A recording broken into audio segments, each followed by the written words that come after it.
अनुभव हमारे महाराष्ट्र के हमारे सम्मानीय आदरणीय प्रभाकर जी अर्डे साहब, आदरणीय सावंत सर और अखिल भारतीय प्रारंभिक शिक्षक महासंघ के बैनर तले आए हुए सभी राज्य के सभी पदाधिकारीगण और विशेष तौर पर हमारे महाराष्ट्र से बहुत भारी मात्रा में यहाँ पर शिक्षकगण उपस्थित हुए हैं।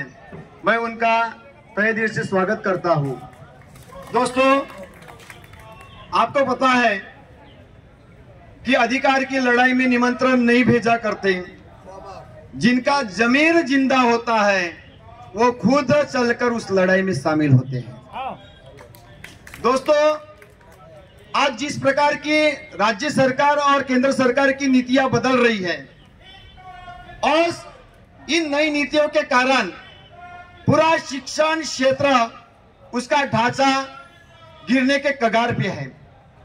आज जिस प्रकार से हमारे एक सम्माननीय महोदय ने यहाँ पर अपने मत व्यक्त किए और उन्होंने कहा कि केंद्र सरकार अलग प्रकार की नीतियां ला रही है और राज्य सरकार अलग प्रकार की नीतियां ला रही है, और टीचरों का मेन जो उद्देश्य है कि बच्चों को अच्छी शिक्षा प्रदान करना, हमको कहीं तो भी उस कक्षा के बाहर रखने का काम ज्यादा से ज्यादा हो रहा है मित्रों।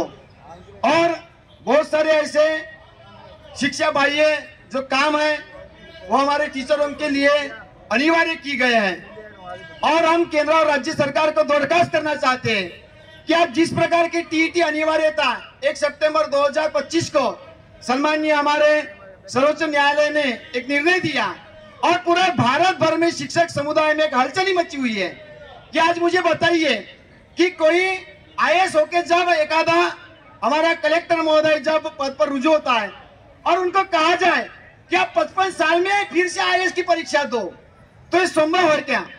दोस्तों, जब हमारा प्रवेश नियमावली हमारी यह कहती है, आरटी एक्ट जब लागू किया गया 2009 को, तो कहीं भी टीईटी की अनिवार्यता नहीं थी।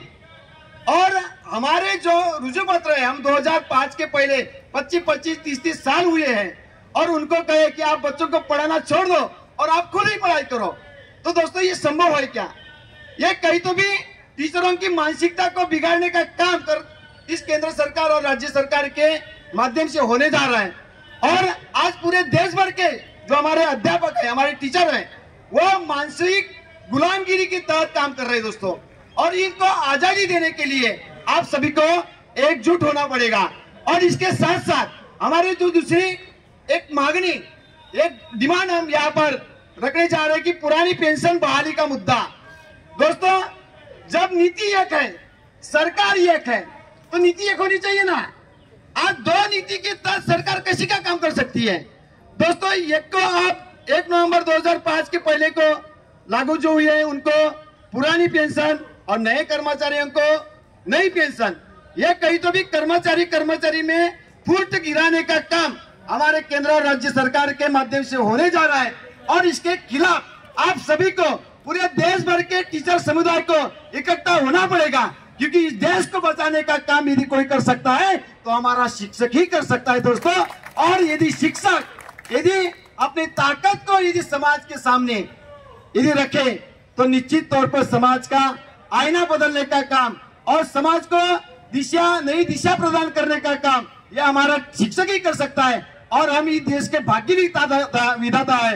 इस देश को नए नीतियां, जो कोई भी राज्य सरकार और केंद्र सरकार जो नई नीतियां लाती है, उस नीतियों को आगे ले जाने के लिए सर्वप्रथम कोई आगे आता होगा इस देश का कर्मचारी, तो वो अध्यापक है। और हमारी प्राथमिकता है कि बच्चों को पढ़ाना।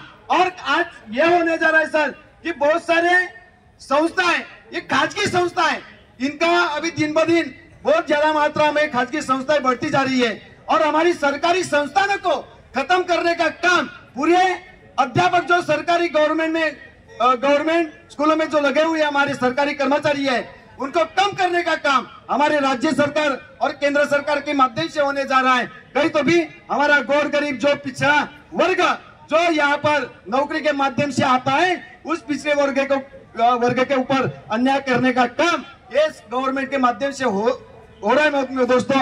और निश्चित तौर पर अपनी आवाज बुलंद करके जो दोनों मांगे यहाँ पर लेकर हम आए हैं, निश्चित तौर पे वो पूरी करके ही हम यहाँ से निकलेंगे। ये वादा करके, ये संकल्प लेकर हमें आगे बढ़ाना है। और मैं फिर से आपका आभार व्यक्त करना चाहूंगा कि आपने हम महाराष्ट्र वासियों को जो मौका दिया और हमारे विचार प्रकट करने का जो आपने यहाँ पर अवसर प्रदान किया, उसका मैं तहे दिल से मैं आभार व्यक्त करता हूँ। जय हिंद, जय भारत, जय महाराष्ट्र, जय गोंदिया।